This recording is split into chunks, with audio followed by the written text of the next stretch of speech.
Comment diffuser les messages ?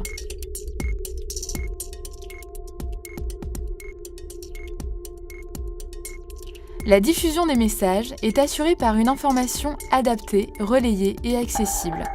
Il est donc nécessaire d'intégrer, de coordonner et de former l'ensemble des acteurs autour de la diffusion d'un message cohérent. Adapter le message des professionnels de santé vers les patients facilite la compréhension et permet de pallier les craintes. Le risque d'une communication non adaptée, c'est l'instauration de barrières entre le professionnel de santé et le patient. Si on comprend bien, intellectuellement, que le fait que l'industrie pharmaceutique ayant développé, ayant pendant un certain temps pu bénéficier, faire des bénéfices, etc., et les réinvestir pour créer de nouveaux médicaments, ça on peut le comprendre assez aisément. Le problème, c'est comment aller expliquer ça aux patients de façon claire et de façon simple. Et puis je l'ai déjà dit, il faut pouvoir adapter cette communication à la situation du patient. Donc on ne parle pas des biomédicaments et des biosimilaires selon qu'on est dans une primo-prescription, selon qu'on est en sous-cutané ou en intraveineux, ou si on est dans une situation de switch ou de substitution. Vulgariser le message, c'est assurer la diffusion d'une information compréhensible. Relayer le message au sein du réseau d'acteurs, c'est assurer la bonne diffusion de l'information. J'étais au congrès de la Société française de rhumatologie l'année dernière. Je discute avec un PUPH, donc un professeur, à qui je pose la question un peu taquine, en lui disant comment toi tu vas gérer l'arrivée des biosimilaires, comment tu vas en parler à tes patients. Et la réponse s'est pas fait attendre. Il m'a dit mais je ne leur dirai pas. Pourquoi tu veux que je leur dise ? C'est la même molécule. Les relais mis en place sont une solution à l'accessibilité de l'information. Si effectivement on décide de se coordonner avec des outils d'information, pédagogiques, de savoir un petit peu comment parler aux patients et puis de pouvoir savoir tout simplement où s'informer, parce que même quand on est un médecin généraliste, où est-ce qu'on va s'informer sur tel type de produit ? Je suis même pas sûre qu'un médecin généraliste puisse vraiment s'informer, hormis aller regarder les RCP, dans lesquels il n'y a pas les résultats d'essais de phase 3 des biosimilaires. Donc, en fait, aujourd'hui, il n'y a pas non plus de points d'information, peut-être la NSM, je ne sais pas, peut-être la NSM, mais il n'y a pas forcément de points d'information réels pour pouvoir s'informer. Donc, il nous semblait important d'amener un support pédagogique aux intervenants sur les ateliers de traitement, pour leur permettre, s'ils le souhaitent, bien sûr, sera mis à disposition, ce ne sera pas obligatoire, s'ils le souhaitent, d'aborder les biosimilaires d'une bonne façon. Donc, mais l'éducation thérapeutique, c'est vraiment un élément de la solution. D'avoir au moins une certaine visibilité ou ne pas laisser le champ libre à n'importe quoi sur Internet. C'est-à-dire trouver des repères dans les réseaux sociaux ou en tout cas sur Internet qui puissent prodiguer une information valide, fiable. Comment réussir le maillage d'une information adaptée, relayée et accessible ? Dans un premier temps, en intégrant les associations de patients.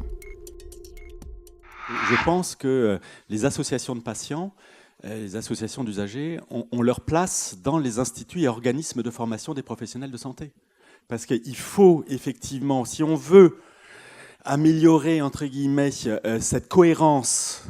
D'une certaine façon, le patient, il est à la fois au centre, mais il est le partenaire de la relation avec l'équipe soignante. Il en est même peut-être un participant de l'équipe soignante, si on va jusqu'à la vision un peu canadienne des choses. Donc, il faut que dans les organismes de formation, dans la faculté de médecine, dans la faculté de pharmacie, on ait un regard croisé de la part des associations de patients. Intégrer un ensemble d'acteurs dans la diffusion du message force à la coordination. La cohérence, c'est qu'on essaye d'aller tous dans le même sens sur la venue de ces traitements. Finalement, c'est peut-être ce qu'on n'a pas fait ou pas suffisamment avec les biothérapies. Quand elles sont arrivées, en tout cas dans les maladies inflammatoires.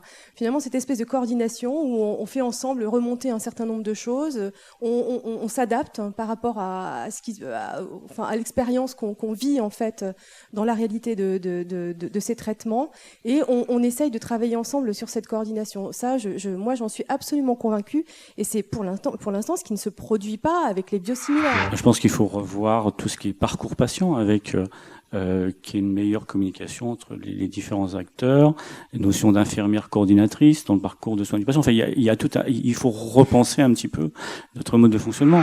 Dans des maladies chroniques, il est très important que les professionnels de santé qui accompagnent le patient aient un discours qui ne soit pas contradictoire.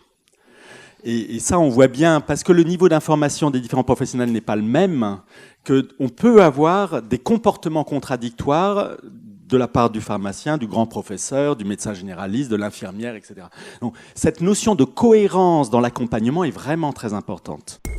Pour intégrer et coordonner l'ensemble de ces acteurs autour de la diffusion d'un message, la formation va être un élément clé.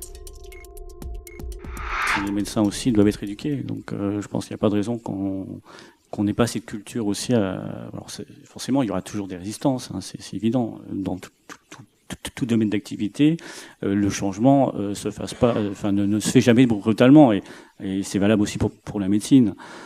Donc après, moi, je suis pas inquiet par rapport à ça. On est en train de se battre avec le projet de loi de santé pour être représentant d'usagers, il faut au moins qu'on ait une formation de base, ce qui n'est pas le cas aujourd'hui. Il suffit seulement d'appartenir à une association agréée de santé, et certaines personnes vont siéger, je les respecte beaucoup, mais dans un certain nombre de structures, mais sans formation, je ne vois pas bien comment on peut comprendre notre système de santé, notre système hospitalier, notre système universitaire, etc. Donc je pense que formation, oui. On disait tout à l'heure, il faut éduquer les patients. Alors, je ne suis pas tout à fait sûr qu'il faille les éduquer. Il faut leur donner la capacité d'agir à bon escient. Mais du coup, si on considère qu'ils doivent être éduqués, en supposant qu'on prenne ce biais-là, encore faut-il que les professionnels aient les compétences en termes éducatifs.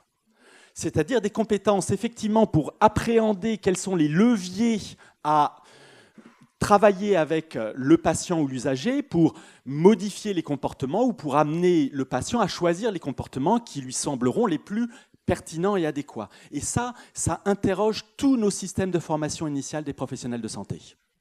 La concentration de ces éléments, adaptés, relayés, accessibles, intégrés, coordonnés, formés, est l'une des conditions à la diffusion réussie d'un message.